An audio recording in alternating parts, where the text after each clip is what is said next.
ಇವತ್ತಿನ ದಿನದ ವಿಡಿಯೋ ಶುರು ಮಾಡ್ತಾಯಿದ್ದೀನಿ. ದಿಯಾ ಕುಕಿಂಗ್ ಚಾನಲ್ಗೆ ಸ್ವಾಗತ.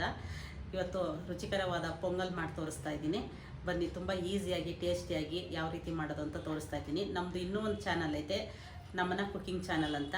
ಅದರ ಡಿಸ್ಕ್ರಿಪ್ಷನಲ್ಲಿ ಕೊಟ್ಟಿರ್ತೀವಿ, ಹೋಗಿ ಅಲ್ಲಿ ಚೆಕ್ ಮಾಡಿ. ಪ್ಲೀಸ್ ನಮ್ಗೆ ಸಪೋರ್ಟ್ ಮಾಡಿ, ಸಬ್ಸ್ಕ್ರೈಬ್ ಮಾಡ್ಕೊಳ್ಳಿ, ಬೆಲ್ಲೈಕನ್ ಪ್ರೆಸ್ ಮಾಡಿ. ಪ್ಲೀಸ್ ನಮ್ಗೆ ಸಪೋರ್ಟ್ ಮಾಡಿ. ಮೊದಲಿಗೆ ಒಂದು ಕುಕ್ಕರ್ ಇಟ್ಟಿದ್ದೀನಿ, ಅದಕ್ಕೆ 1 ಕಪ್ ಹೆಸರು ಬೇಳೆ ಹಾಕೋತಾ ಇದ್ದೀನಿ. ಸ್ಟವ್ ಆನ್ ಮಾಡ್ತಾಯಿದ್ದೀನಿ. ಇವಾಗ ನೋಡಿ, ಇದು ಡ್ರೈ ರೋಸ್ಟ್ ಮಾಡ್ಕೋಬೇಕು. ಫಸ್ಟೇ ಆಯಿಲಲ್ಲಿ ರೋಸ್ಟ್ ಮಾಡ್ಕೋಬಾರ್ದು. ಆಯಿಲೆಲ್ಲ ವಿಸಲ್ ಬರಬೇಕಾದ್ರೆ ಎಲ್ಲ ತುಂಬ ವೇಸ್ಟ್ ಆಗುತ್ತೆ ಆಯಿಲು. ಅದಕ್ಕೆ ಡ್ರೈ ರೋಸ್ಟ್ ಮಾಡ್ಕೋತಾ ಇದ್ದೀನಿ. ಅದಕ್ಕೆ ಇದೇ ಕಪ್ಪಲ್ಲಿ 1 ಕಪ್ಪು ಅಕ್ಕಿ ಹಾಕ್ಕೊಂಡಿದ್ದೀನಿ. ಬೇಳೆ ಅಕ್ಕಿ ಎರಡೂ ಡ್ರೈ ರೋಸ್ಟ್ ಮಾಡ್ಕೋಬೇಕು. 1-2 ನಿಮಿಷ ಮಾಡಿಕೊಂಡ್ರೆ ಸಾಕು. ಇದು ತುಂಬ ರುಚಿಯಾಗಿರುತ್ತೆ.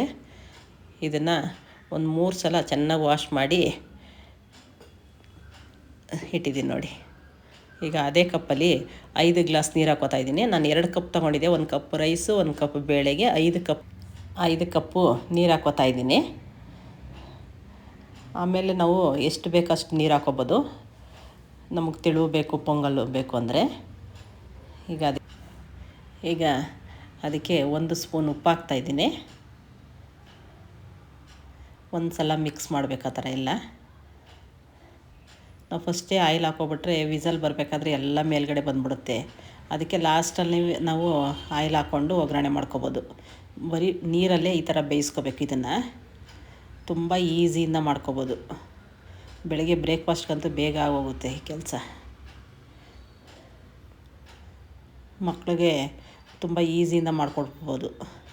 1 ಸ್ಪೂನ್ ಉಪ್ಪು ಹಾಕಿದ್ದೀನಿ. ಅದಕ್ಕೆ 1 ಸ್ಪೂನು ಮೆಣಸು ಹಾಕೋತಾ ಇದ್ದೀನಿ. ನಾವು ಖಾರ ಸ್ವಲ್ಪ ಎಕ್ಸ್ಟ್ರಾ ಬೇಕು ಅಂದರೆ ಸ್ವಲ್ಪ ಇನ್ನೂ ಎಕ್ಸ್ಟ್ರಾ ಹಾಕೋಬೋದು. ನಾನು 1 ಸ್ಪೂನ್ ಹಾಕಿದ್ದೀನಿ. ಅದಕ್ಕೆ ಒಂದು 6 ಹಸಿಮೆಣ್ಸಿಕಾಯಿ ಹಾಕಿದ್ದೀನಿ. ಅರ್ಧ ಇಂಚು ಶುಂಠಿ ತಗೊಂಡು ತುರಿದು ಹಾಕ್ತಾಯಿದ್ದೀನಿ. ಸ್ವಲ್ಪ ಅದು ತರಿ ಎಲ್ಲ ಹಾಕ್ಬಾರ್ದು, ತುರಿದಿರೋದು ಮಾತ್ರನೇ ಹಾಕಬೇಕು. ಒಂದು ಸಲ ಮಿಕ್ಸ್ ಮಾಡಿ ಅದಕ್ಕೆ ಕುಕ್ಕರ್ ಮುಚ್ಚಿ 4 ವಿಸಲ್ ಕೂಗಿಸ್ತಾಯಿದ್ದೀನಿ. 4 ವಿಸಲ್ ಆಗಿದೆ ನೋಡಿ. ಈ ಥರ ಬಂದಿದೆ ನೋಡಿ, ಈ ಥರ ಬಂದಿದೆ. ಈಗ ಒಂದು ಕಡಾಯಿ ಇಟ್ಕೊಂಡಿದ್ದೀನಿ. ಅದಕ್ಕೆ ಒಂದು 5 ಟೇಬಲ್ ಸ್ಪೂನು ಆಯಿಲ್ ಹಾಕ್ಕೊಂಡಿದ್ದೀನಿ. ಅದಕ್ಕೆ ಒಂದು 4 ಸ್ಪೂನಷ್ಟು ತುಪ್ಪ ಹಾಕೋತಾ ಇದ್ದೀನಿ ನೋಡಿ. ಇವಾಗ ತುಪ್ಪ ಹಾಕಿದ್ರೆ ತುಂಬ ಚೆನ್ನಾಗಿರುತ್ತೆ. ಚಿಕ್ಕ ಸ್ಪೂನಲ್ಲಿ ನಾನು ಹಾಕ್ಕೊಂಡಿದ್ದು. ಅದು ತುಪ್ಪ ಎಣ್ಣೆ ಎಲ್ಲ ಸ್ವಲ್ಪ ಬಿಸಿ ಆದಮೇಲೆ 1/4 ಟೇಬಲ್ ಸ್ಪೂನು ಸಾಸಿವೆ ಸ್ವಲ್ಪ ಸಿಡಿಬೇಕು. ಸಿಡಿದ್ಮೇಲೆ ಹಿಂಗೆ ಹಾಕೋತಾ ಇದ್ದೀನಿ ನೋಡಿರಿ. ಹಿಂಗೆ ಹಾಕಿದ್ರೆ ತುಂಬ ಫ್ಲೇವರ್ ಚೆನ್ನಾಗಿರುತ್ತೆ. ತುಂಬ ಪೊಂಗಲ್ ತುಂಬ ರುಚಿಯಾಗಿರುತ್ತೆ. ಹಿಂಗೆ ಹಾಕ್ಕೊಂಡಿದ್ದೀನಿ.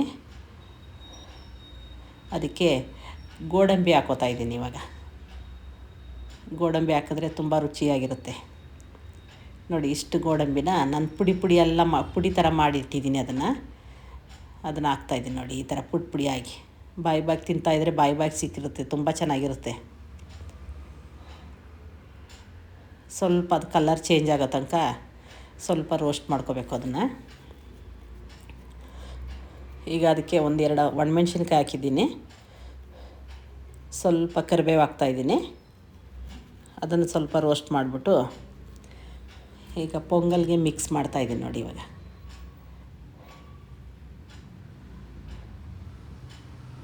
ಒಂದು 1/4 ಗಂಟೆಲೆಲ್ಲ ಈ ಕೆಲಸ ಆಗೋಗುತ್ತೆ. ಬೇಗ ಆಗೋಗುತ್ತೆ ಈ ಪೊಂಗಲ್. ಇದು ಮತ್ತೆ ಅದು ಸ್ಟವ್ ಮೇಲೆ ಇಟ್ಟು ನೋಡಿ. ಇವಾಗ ನಮಗೆ ಗಟ್ಟಿ ಆದರೆ ಸ್ವಲ್ಪ ಬಿಸಿ ನೀರು ಹಾಕೋಬೋದು, ತಣ್ಣೀರು ಹಾಕ್ಬಾರ್ದು. ಇದಕ್ಕೆ ಒಗ್ಗರಣೆ ಸೇರಿಸ್ತಾಯಿದ್ದೀನಿ ನೋಡಿ. ಇಷ್ಟೇ, ತುಂಬ ಈಸಿಯಿಂದ ಮಾಡ್ಕೋಬೋದು. ಬಿಸಿಯಾಗಿ ಚಟ್ನಿ ಜೊತೆ ಸರ್ವ್ ಮಾಡೋದ್ರಂತೂ ತುಂಬ ಚೆನ್ನಾಗಿರುತ್ತೆ ನೋಡಿ. ಈ ವಿಡಿಯೋ ಇಷ್ಟ ಆದಲ್ಲಿ ಲೈಕ್ ಮಾಡಿ, ಶೇರ್ ಮಾಡಿ, ಕಮೆಂಟ್ ಮಾಡಿ. Thank you.